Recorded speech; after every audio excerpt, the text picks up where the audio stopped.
finally got the Puppy to sleep, so... I don't know why when you spell that word, it sounds bad. inappropriate. It does. I was thinking the same The thing. Puppy? You're like, oh. Well, should we start? Sussy. Yeah, let's do it. Hello, and welcome to Real Recollections, That's not how I remember it. the podcast where we revisit our childhood entertainment and see if it holds up against our jaded adult lives. This week we're doing The Sword and the Stone. That's King the sword Arthur? fight. Round Table? Actually, there's none of that. But... There's no King Arthur. Camelot? No, wait. There's none of that either. No. No. That's not there. That's not there. That's not it. No. No. I guess. Wise Wizard? No. No. Never mind. No, that's not there. Oh, weird. No. Sword fights? Oh, no. No. No. There's mention of a sword fight. Education? Yeah. Yeah, man. Yeah, Loads man. of education. Jonah, what do you remember about The Sword and the Stone from your childhood? Okay, so I actually remember quite liking Sword in the Stone, mostly for its comedic moments. Yeah. So, the fight between Merlin and Madame Mim. Madame Mim. I love that part, especially the part where she catches him and she's like, unfortunately, now I have to destroy you. And she like makes it into a game, turns into a cat, and she's having the best time. Like, as a kid, that was like equal parts terrifying and thrilling and hilarious. Yeah. So I love that part. I also remember really liking it. And the thing is also, I feel like I was that kid that like the wool was pulled over your eyes. Like as a kid you don't know all the stories in the world, so like at the end when he pulls the sword out of the stone I was like, oh my gosh, that's amazing. Like, what? Okay, here's the thing though, when I was a kid he pulled the sword out of the stone and I was like, I had forgotten about the sword and the stone from the beginning. Yeah, me too. I think that's why it and surprised me. What the heck? I was like, oh, this is like a I didn't King know Arthur story. I didn't know why it mattered. I was like, why does it matter that he pulled the sword out of the stone? And it felt like it was a big deal, but I didn't understand why. And then I was super concerned for him because I was like, they kidnapped him, put him in ill-fitting clothes, and locked him up in this room, and he can't get out because when he tries, they yell at him.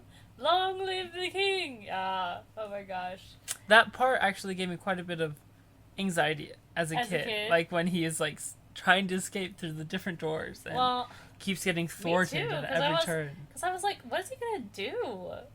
I mean, I guess that's the point, right? You're like, he's a child. He can't run the kingdom.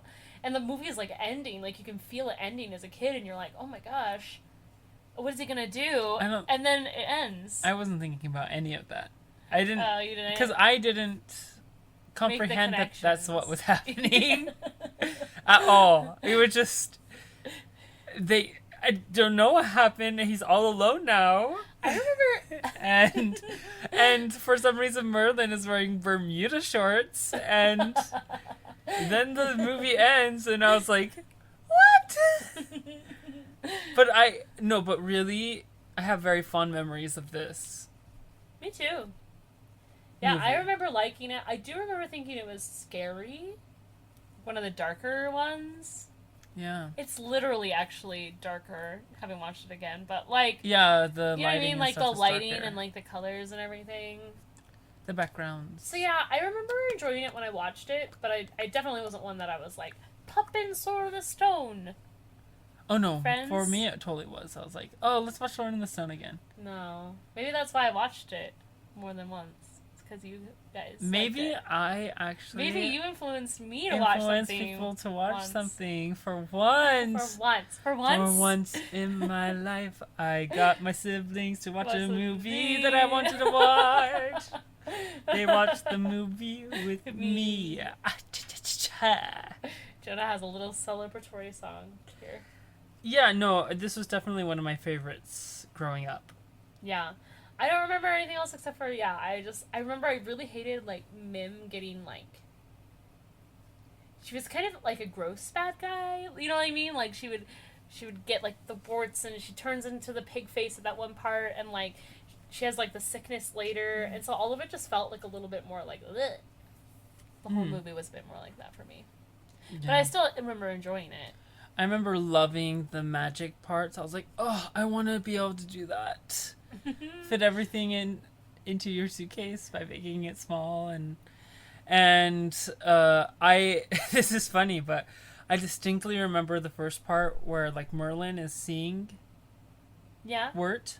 Really? And he's, like, hunting with his brother and stuff like that, and then he's hanging on the branch and he falls down. Oh my gosh. I actually do remember the part with the branch. I remember that being, like, really epic. It felt like a bigger deal when I was a kid. I was like, oh my gosh, he messed up and he has to go get the arrow now. Well, I think when I was a kid, I thought that when I grew up, I would understand Sword in the Stone better. Like, I had that feeling about it where I was like, I bet I'll get this more when I'm older.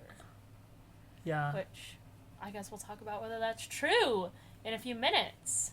Did Mary get it? I guess you'll have to stay tuned, folks. The suspense must be killing you. I think it is. I think they're dying. I think that's why we don't have any viewers. Like, the suspense is too much for me. I listen to the first 5 minutes and then... and then they die. Come now. We have viewers. No, well, actually, you're right. We don't have any viewers because it's an audio format. Nobody's gonna watch our podcast. You know that, right? You're right. You're not looking for viewers? Yeah. You're right. We have 0 viewers. 0 viewers. And a much beloved, exclusive group of listeners. That's true. That's what you call it when you don't have, like, a big group yet. It's exclusive. We have VIP members. VIP members of our podcast. Let's just... Welcome to the VIP club. Keep it at that. Yeah, exactly. You are admitted into the club. So VIP welcome. Membership.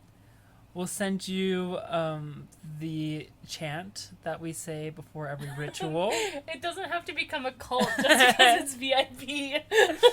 And we'll send you the robes. The robes.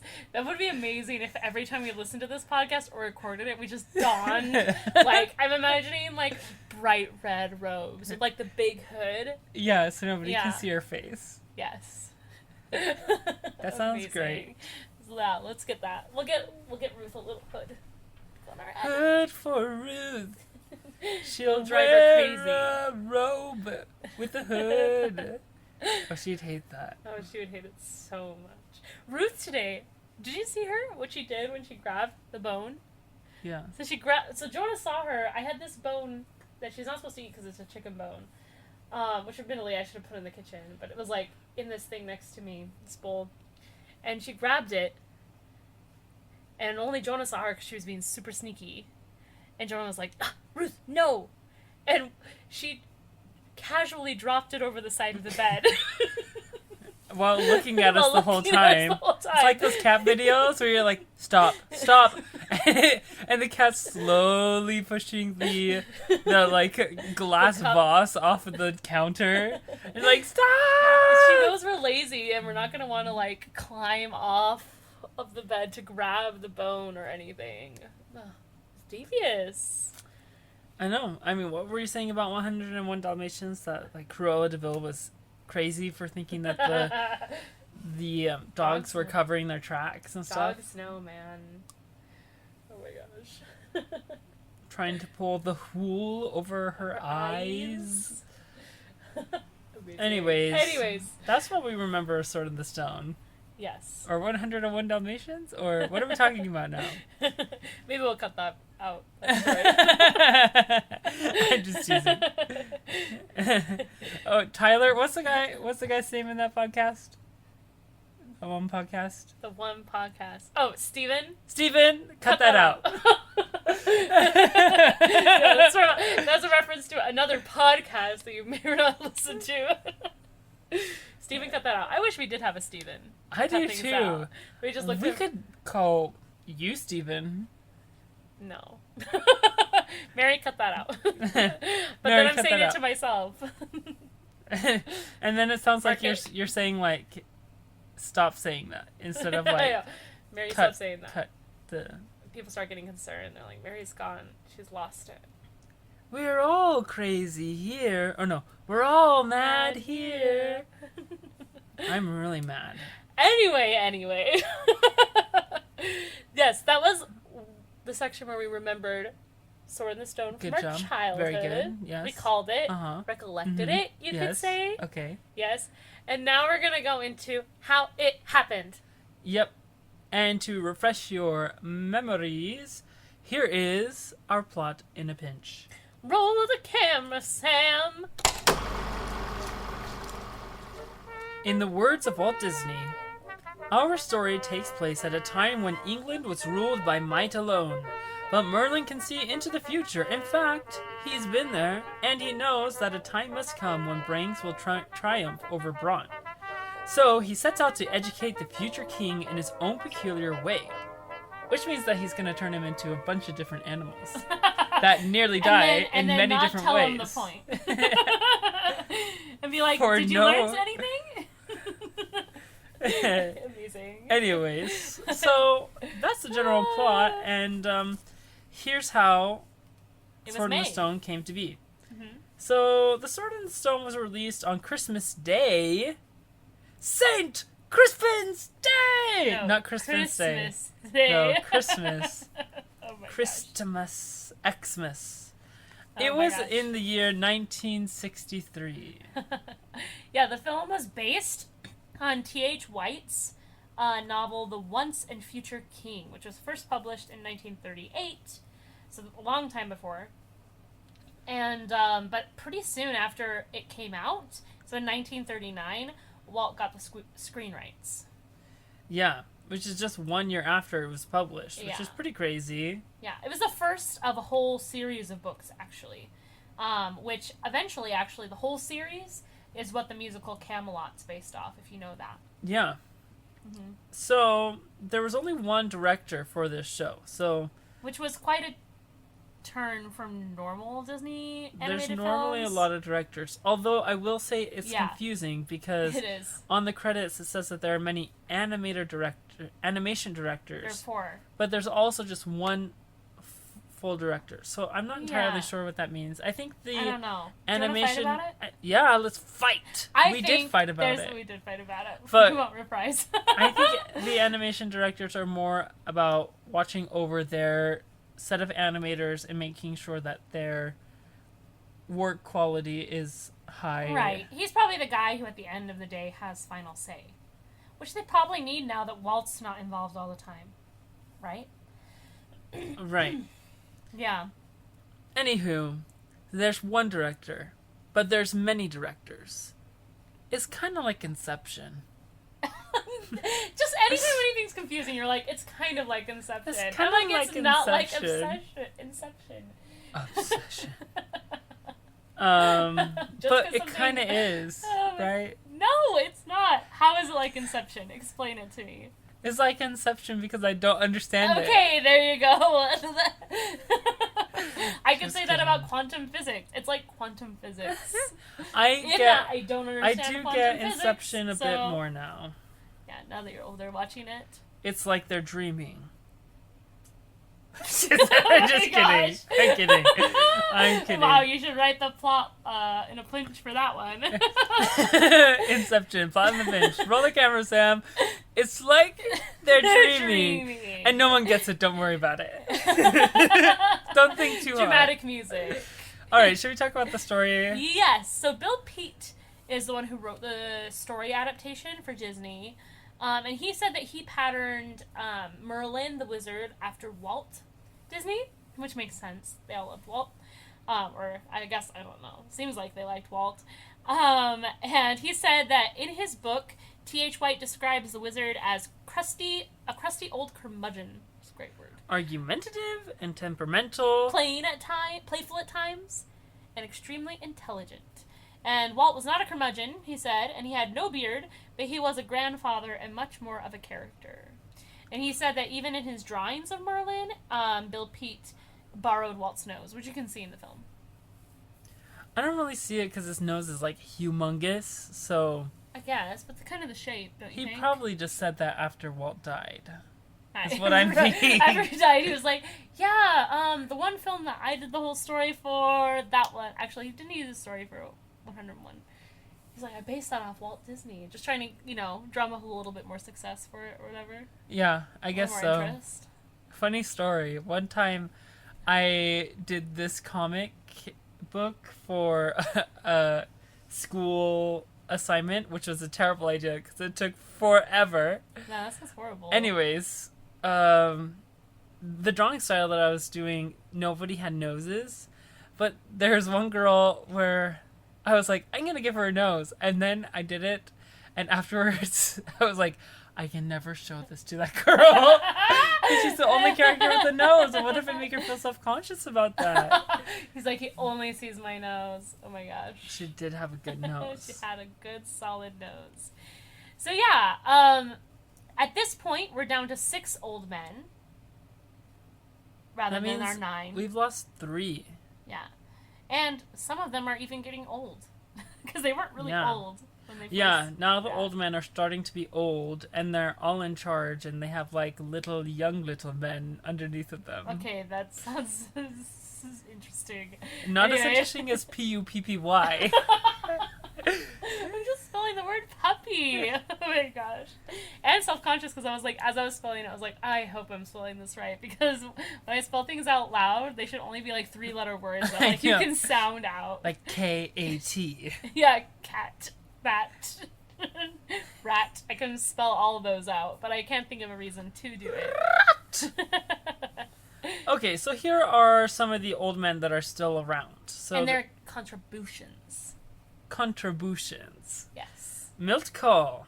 So Milt Kahl was in charge of animating Sir Ector and Sir Kay. And those are like kind of the abusive foster dad and then the foster brother of Wirt. Mm-hmm. And he animated those 2 characters without any reference to live action recordings or anything like that. So it's seen as kind of a really huge feat of animation that he did those characters just from memory. Yeah, just from imagining how someone would act in that position. Yeah, and then another big feat of animation that people see in this film is the wizard duel between Madame Mim and Merlin. I just realized they both have M names. I don't know why that just came to me. But when they fight, they go through 15, I think it is, different forms throughout the fight. And that's amazing in itself. But the other amazing thing is that that that's Merlin as a crab or Madame Mim as a dragon. Like, they keep the personality consistent and, like, their characteristics consistent through all of the different animal forms. I'm sure that's hard to do, but also I feel like they cheated. Like, I mean, they made them Merlin, pink or blue. Yeah, there's like color code. Of course I know that's Merlin or Mim. Well, and Mim always has the crazy hair, and Merlin always has glasses and he a always mustache. has a mustache. Yeah, mustache. Mustache. Oh my gosh. I like your stash. Stop it. I had somebody tell me that once. Really? Well, for some reason, when I was in high school, I was going through the McDonald's drive-thru, and I was wearing a wig, face paint, and a fake mustache. Sorry for another time. Another time. Anyways, the lady at the... Oh no, that's what she said. Sorry, I forgot. I messed it up. The lady at the drive-thru pulled up and she's like, I like your muss. No, that's worse somehow, because you know what stash means. Oh my gosh. I'd be like, thanks. I like your muss. Okay, wow. Hey, we should celebrate Mustache Day. Is there Mustache Day? I don't know. I can't celebrate it. No. Other than, like, I could get a fake one. Is that what you mean? Yeah. Okay, I want one of those. That's how big you curly celebrate ones. Mustache Day. I want a big curly one. Nobody wants to grow an actual mustache. That's yucky. The school me and Jonah went to, you weren't allowed to have beards, but you were allowed to have mustaches. And I always said, that's just a punishment for wanting facial hair in the first place. Here. It's terrible. There are very few people who can pull it off. Yeah, there are some people. There are some people who can, but very few people can pull it off and not look like scary people. Alright, so the next animator is Frank Thomas, and he was in charge of animating the squirrel scene. which is one of my favorite scenes in the movie. I think it's hilarious. It's really fun. So the sequence originally focused on the squirrels trying to avoid the hungry wolf. But then they had the actors come in and record the girl squirrel voice, and it was chittering and stuff. And it was so good that Frank Thomas decided to change the whole sequence around that. Yeah. So it completely changed from being squirrels trying to avoid a hungry wolf to a bittersweet encounter with female squirrels that kind of fell in love with them. Yeah, exactly. A little bit of a adolescent love, whatever. Or seasoned love. Oh my gosh. In the case of it was actually Walt Disney who suggested that they add a granny squirrel to it. Because originally it was just going to be the little squirrel. But Frank Thomas was so fond of the sequence, like he loved it so much, that they actually screened it at his memorial service.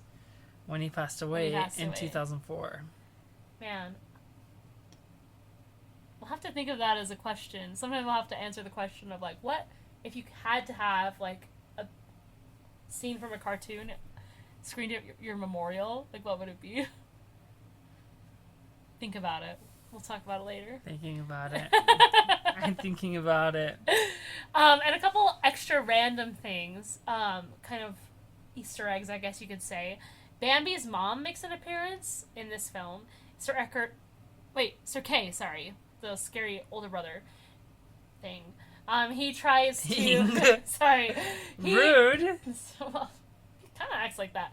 Anyway, so he tries to shoot a deer at the beginning, and it's Bambi's mother, and he misses. Thank goodness. It's kind of like maybe they're all living in the same world. You know? Like, what if that was the field and... We didn't know it was during the Middle Ages. That was the time when Bambi's mom was like, we need to run away, and they get away. Remember, there's that one time, and then the second time she dies, remember? Several hundred years later when they have guns. Yes. Well, you know, whatever. Deers live for a long time. Same difference.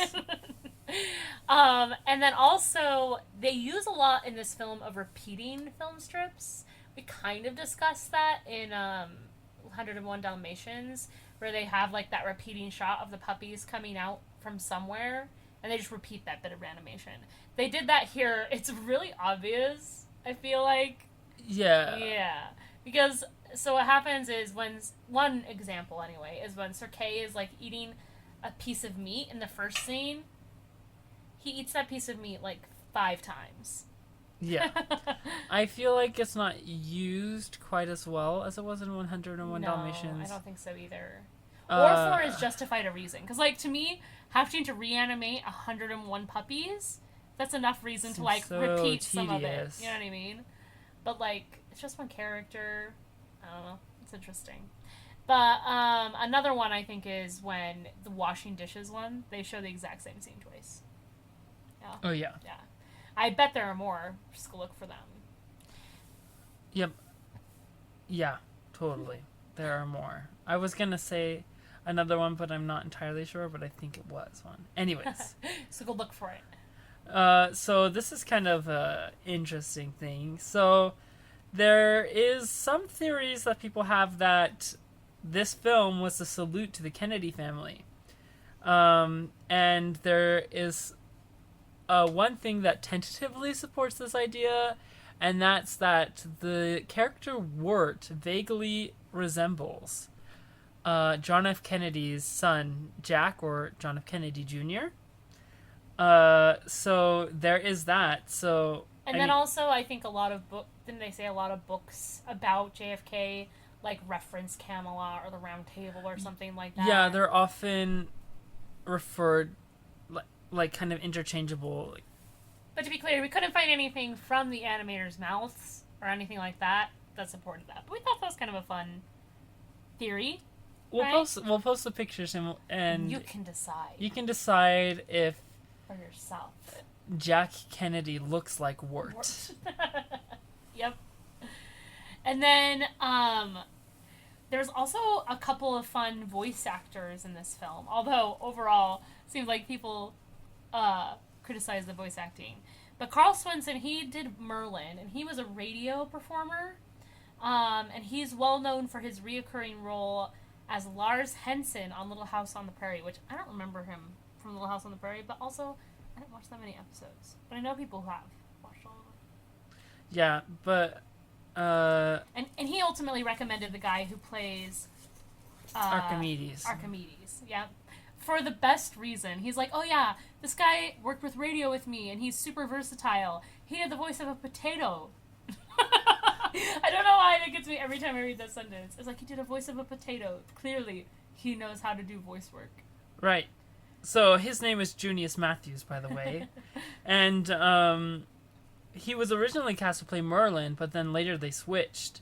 And he would later go on to voice the character of Rabbit in Winnie the Pooh. That rabbit. I love it. Rabbit!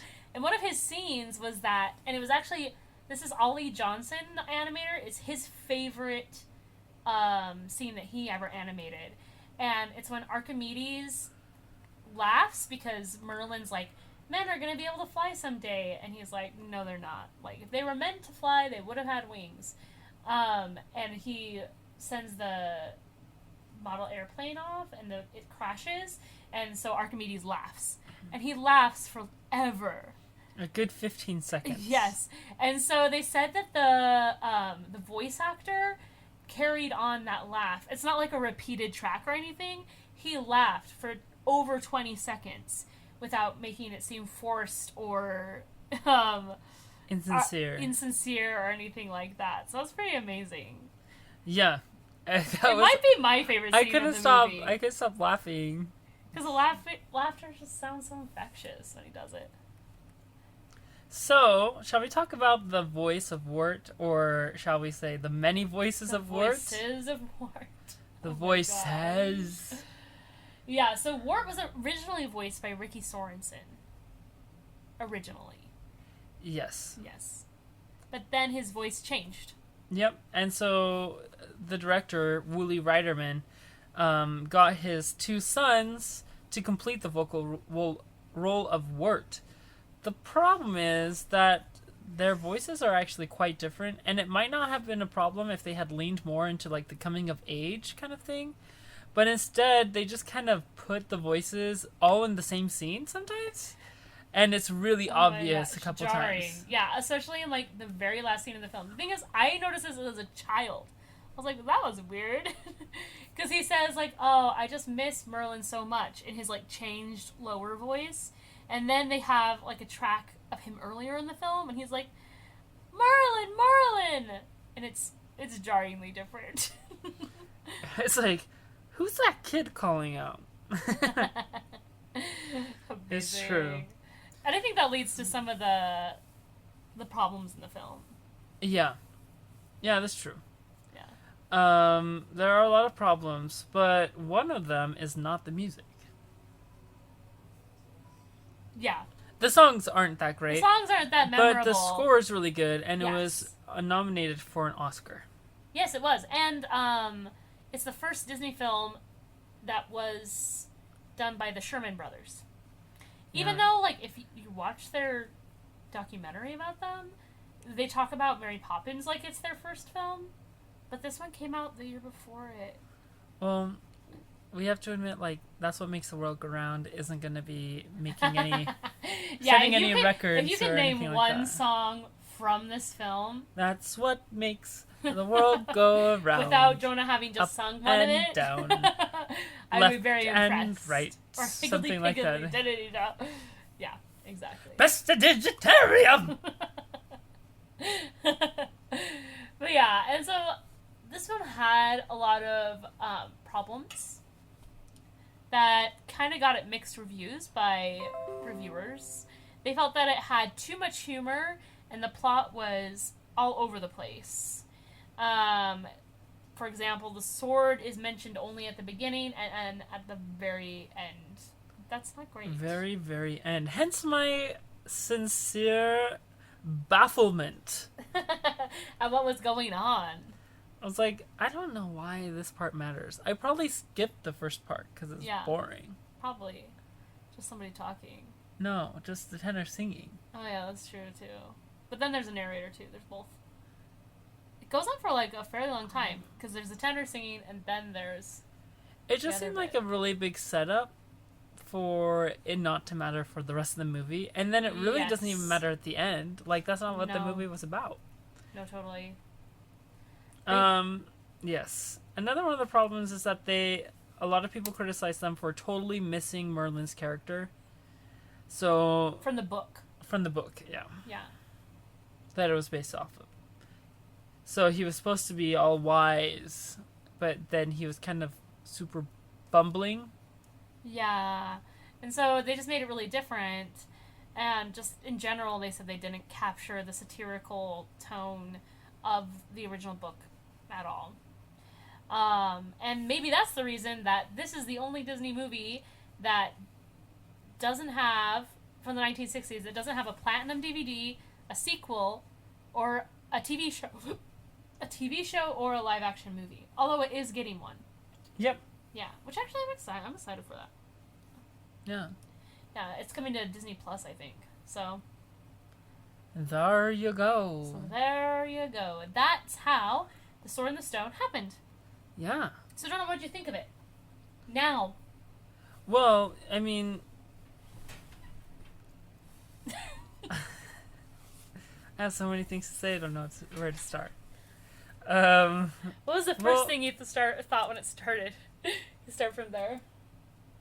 I like the tenor's voice singing the thing. A bit of a fast vibrato, but I kind of like that anyways, so. If you played that first song, do you think people would even know it was from a Disney film? No way. No, it's kind of like, love is a song that never ends. But that one even is more prominent.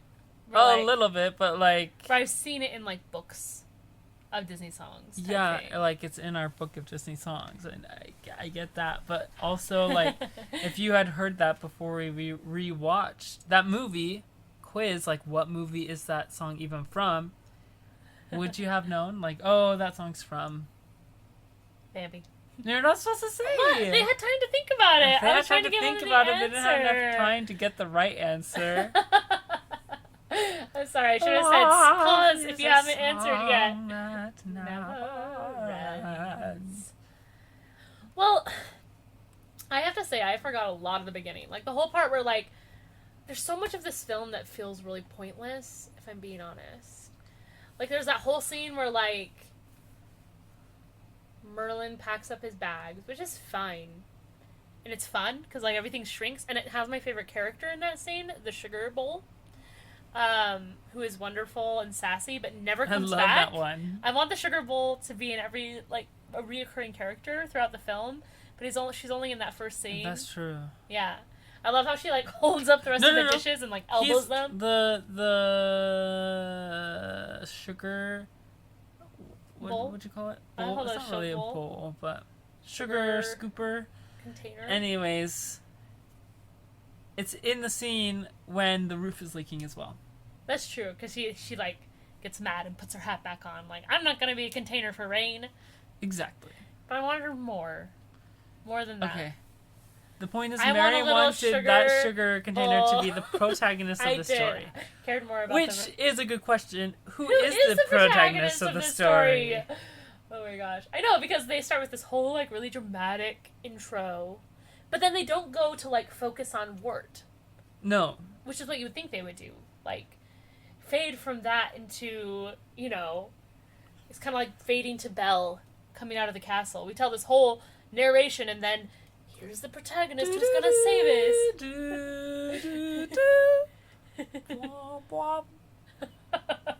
I know that you were probably singing Beauty and the Beast, but nothing you just sang sounded like anything from that movie. I was trying to do the beginning of the song where she's going through the town.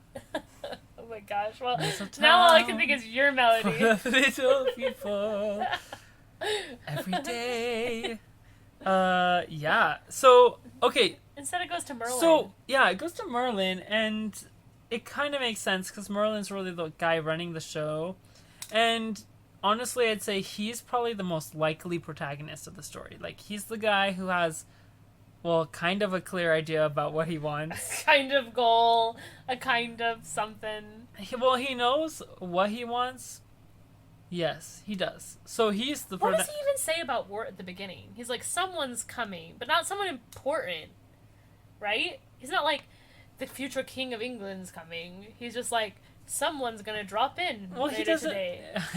I guess, but he must have known that he was going to be the king of England.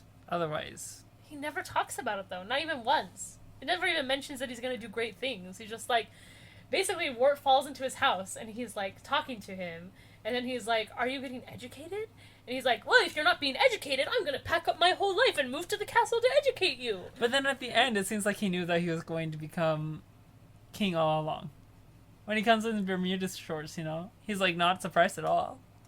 I guess. But it's confusing, you have to admit. No, it's totally confusing. Anyways, yeah, so I'd say Merlin is the protagonist. So then the antagonist is really sort of Wirt. Yes, the American orphan.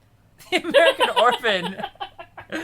Who becomes the king of England. Who becomes the king of England. I'm embarrassed to say that the whole time I was watching the film. It wasn't until I was reading an article and someone was like, why does Wirt have an American accent when he's in a British movie, a British film? And I was like, oh... Yeah, why does he?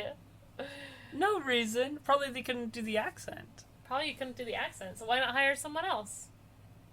Let's hire Alice again. She can lower her voice or something. Alice again. Well, at least she would have had a consistent voice through the whole thing. Oh my gosh, that's true. But yeah, so that's crazy that it's like, who's the protagonist? And if the protagonist is Wirt, which they kind of seem to say at the end when, like, he's the one who goes and pulls the sword out of the stone and blah, blah, blah. I want you to tell me what is Wirt's goal throughout the film. To be a squire, I guess? To be a squire? To get an education? Well, he says later he wants to find his place in this world. But it's thrown in the last 10 minutes. Other than that, he pretty much, like, just goes along. Kind of like Alice in Wonderland, where she just kind of like, whatever, until later in the film. I feel like this movie felt like there were a bunch of people working on the story, and none of them agreed with each other. And yet there was only one guy working on the story. No, there's one director. Oh, I thought Bill Peet was the guy who did the story by himself. I'm probably wrong, though. I don't think so. Yeah, I think I'm wrong. I think you are. You don't have to agree with me so readily. Right, let's move on. No, yeah, so it just doesn't seem to know where it wants to go, which is really strange because from the beginning of this movie, we know where it's gonna how it's gonna end. He's gonna be King Arthur in the end. And it's weird how, like, Dickinson-y it is. Dickensian, is that what you say instead? Because, like, I feel like him and his... Just, like, the whole, like, he's an orphan, and, like, his I was gonna say owners. His caretakers, neither of them are good. You know what I mean? Like, and he's set to, like, washing literally mountains of dishes in the castle and things. And, like, It's kind of dark that way, like, where it just seems like, I don't know, like, he basically doesn't have a future. He's just, like, a nobody. Honestly, I feel like it failed in a lot of the same ways that Alice did. Alice in Wonderland. Didn't have a heart in the protagonist. Even though, like, as you're watching it, like, I liked Wart. I liked Sword in the Stone a lot better than I liked Alice in Wonderland. Yeah, I can see that. Because, okay, despite everything that I've been saying, I actually did quite enjoy watching the movie. There's a lot of really hilarious scenes. There's bits that are really fun. And a couple of, like, real masterpieces, like the battle between Mim and I actually Merlin. just like Madame Mim. I love think they Madame should have Mim. made her a bigger villain, because I think she's really funny. I like the fact that she's just, like... It's kind of fun having this villain who, like, just doesn't care about being pretty, or I don't know, like, it is all about just, like, the ugliness in the world in, like, a really lighthearted way. But she adores it. you know? Yeah, it's almost like she's just a sweet old grandma, but who just loves all the opposite things. That she should like. Than she should like. But she's like, I'm so sorry, but I'm just gonna have to kill you. I feel bad about it. But, you know. Unfortunately. And doesn't but like fortunately, in a way, you know. Yeah, I guess. I mean, in that, it becomes one of the most interesting parts. And then it's random at the end because, like, he wins the wizard duel. She gets sick, and then she just puts her to bed. And you're like, Madame Mim is still in the forest, apparently able to just, in a few weeks, she'll just be able to randomly kill people again. Who she doesn't like. So, we didn't solve that villain problem. This is so random. It just feels very episodic, like nothing really connects with each other. Like the lessons? Yeah, and then even though, like, supposedly he's learning all these lessons from Merlin, they seem strangely, like, overly structured. Like, you're watching... Okay, I'm going to say two opposing things. So at one time, they're overly structured. Like, you're watching an in-school, like, elementary school... lesson? I was going to say skit. Okay. One time when I was in second grade, they did this skit, and the girl in the skit, her name was Ira, and her last name was Responsible. Oh. So it's pronounced, I mean, together it's irresponsible. Irresponsible, right? Yeah. And she does all these things, and it's like, oh, we need to remember to bring our shoes to school, and that we can't blame it on our moms if we don't have our shoes. This is a really randomly specific lesson your elementary students that's just all the time. That was just one of the things. The thing was that she was never responsible for her own actions. Anyways, at one time it feels like that, and then at the other time it feels like incredibly vague. Well, like, the thing is, though, what are we learning from this? Well, even the song, to and fro, back and forth, to and fro, that's what makes the world go round. You would think this song has, like, some point, some lesson to teach. I guess it's kind of like opposites. I guess, but then you don't learn it throughout the rest of the fight sequence with this scary dinosaur fish. Well, that's not really the lesson. I mean, he's just teaching him how to swim. Yeah, but then after, when he gets in the fight, he refuses to turn him back into a human, even though there's a giant fish, because he's like, you need to learn that brains are better than bronze. I'm like, how does that connect to the to and fro lesson? No wonder Wart's so confused. No, it's a really good point. And the point of him turning him into all these animals that are super vulnerable was that he had to use his head to get out of tricky situations. But then he himself seems unable to do that. Yeah, he never does that. He barely scrapes by with his life. Except in the for first with lesson. Mim. In the battle with Mim. Does he? He outsmarts her. He's about to die and then they come in. No! He turns into a germ. Oh, sorry, but that's Merlin. That's not Wart. No, I'm saying Merlin, the person giving the lesson, struggled with the lessons almost more than... That's true. He's in the water and he forgets the spell. He's like, what is the spell to turn my pupil back into a human? He's totally caught off guard by the flirtatious lady squirrel. Which, by the way, actually, I think the original story would have served the lesson better. If he had to, as a squirrel, outsmart the hungry fox. The hungry wolf, you mean? Yeah, wolf, sorry. The hungry wolf, then it would have been, like, using brains over bronze to solve a problem. But instead they turned it into, like, a... I mean, it's kind of a nice tagline at the end of that one, that it's like, oh, it's love. That's why she can't forget you. You know, it's a force stronger than gravity, which is, like, love nice. Love is the strongest force in the world, stronger than even gravity. Yeah, which is nice, but also not...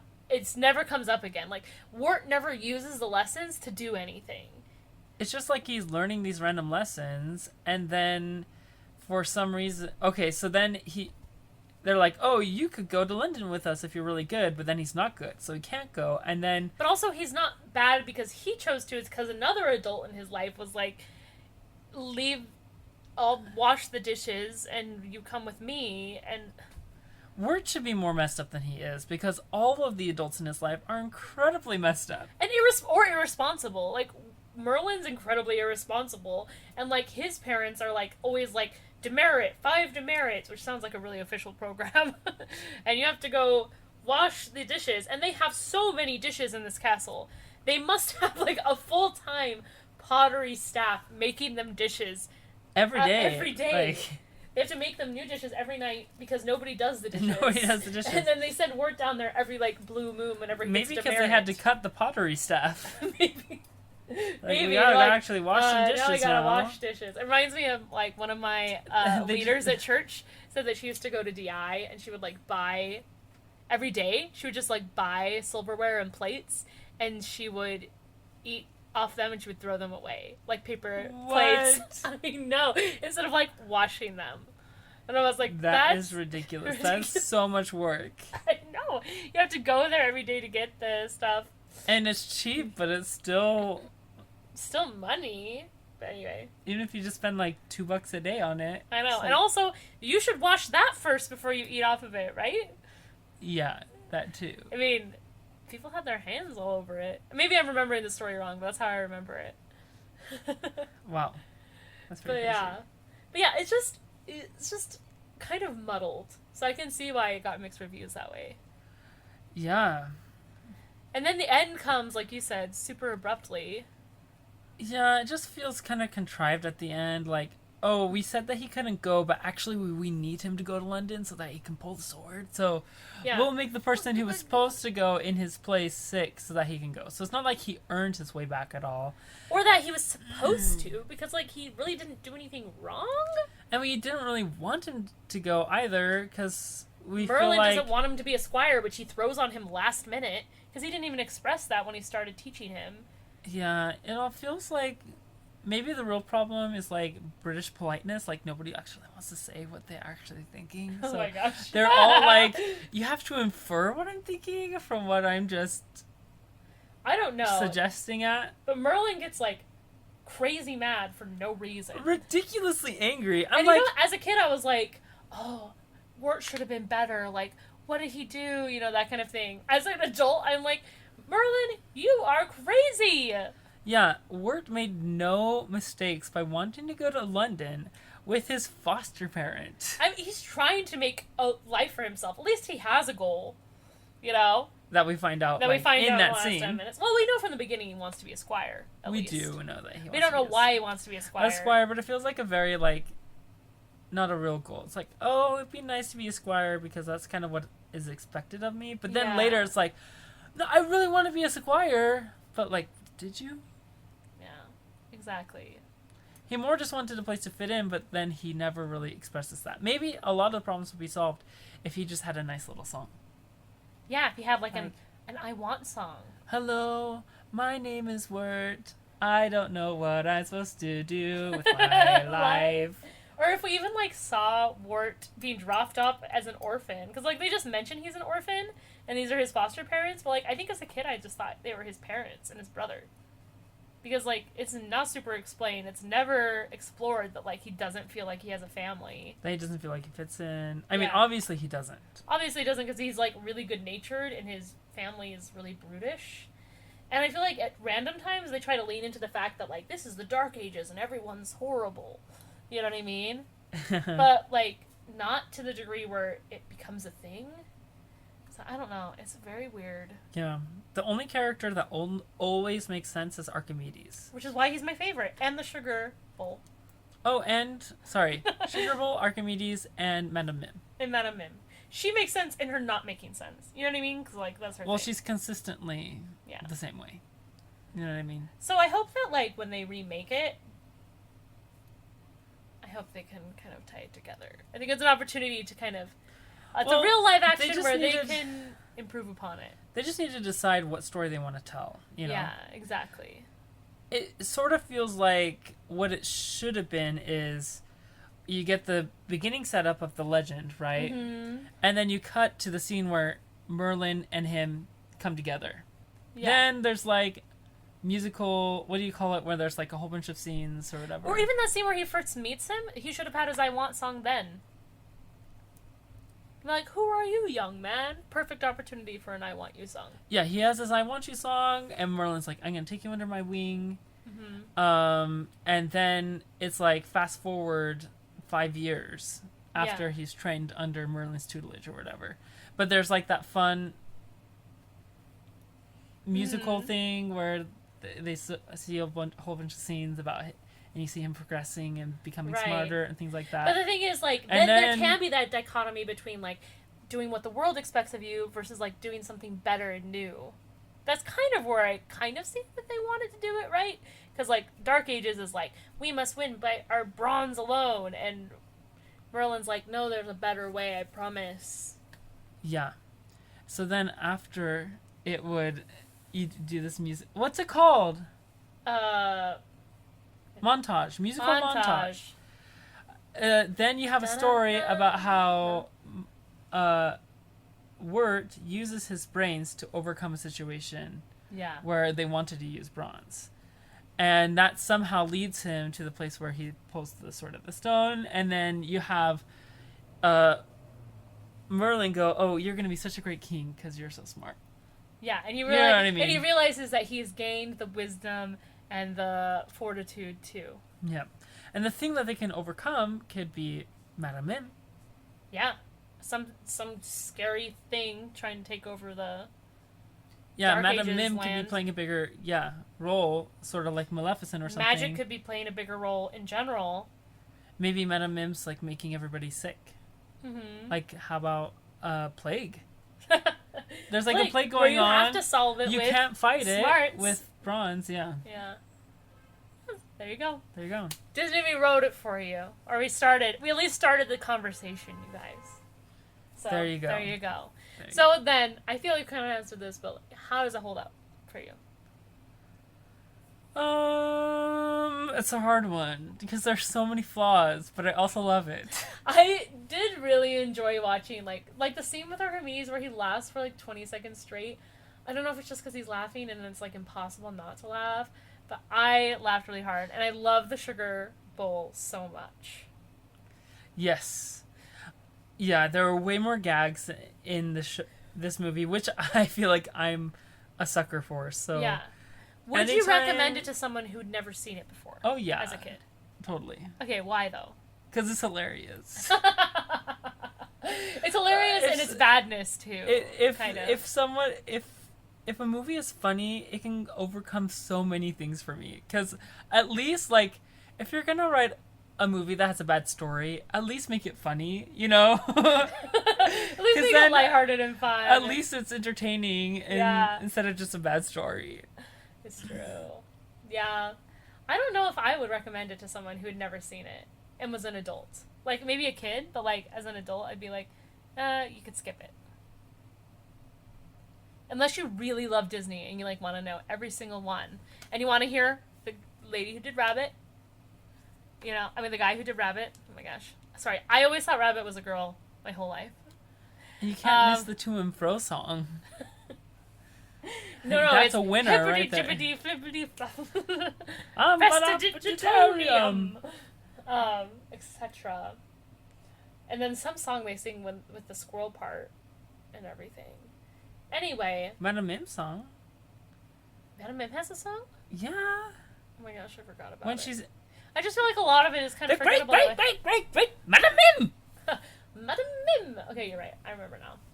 But yeah, I think in general, like, if you really like Disney films, totally worth going back and watching it and just knowing that period in history. I feel like it tells a lot about the animation studio at the time, trying to save money, etc. But I don't think, like, it's a must-see. Personally. Yeah, you could look up clips on YouTube. Mary has spoken. Not a must-see. For me. For you, it might be. I'm just kidding. I'm teasing you. I would probably show it to people. Yeah. Would you show them the whole thing, or would you, like, fast forward? Well, I don't know. Because, like, are they going to miss anything? You're like, you won't get the story if you... Oh, no, wait. Well, the thing is like, it doesn't really matter what part of the movie they watch, because it feels so disconnected that it's not going to matter. You can just show it in clips, yeah. I guess so. But that's the Sword and the Stone. That's what we remember. Yeah. You know, if it's your favorite and you just feel morally offended at what I've said, please write in. Or if you agree with me, write in. There you go. And where can they write in, Jonah? Where can they email us if they have any comments, questions, concerns, etc.? Pretty much Real Recollections podcast, and then plus anything. Yeah, Recollections podcast at gmail.com. Also, like us and subscribe anywhere you listen, on Spotify or on Apple Podcasts. The ratings are the biggest things you can do to help us out. They get us more seen by the world. So we appreciate every time we see like one pop up. We're like, oh my gosh, somebody liked us. But don't worry, you'll still be our VIP listeners. Right, our exclusive We don't listeners. send the robes to everyone. Right, exactly. Just the VIP listeners. Nor do we send the chant. So you put in the review and then your robe comes in the mail. I guess we'll that's true. That's you leave your contact information. And I guess after that we'll see you soon for the ritual. So oh my gosh. Make sure you bring your hunting knife. Jonah's like a horror just now. Wear clothes that can get dirty. And your good attitudes. All that's required. We love you guys. We love you. Have a wonderful week. And that's it, right? Bye, I guess. Bye, I guess. If you want to go. You want to rush off. You don't have time for us. Okay, you hang up first. You hang up. You say goodbye. No, you hang up. For once, Mary, you die first. For once, you get murdered first. Oh my gosh. Okay, bye. Bye.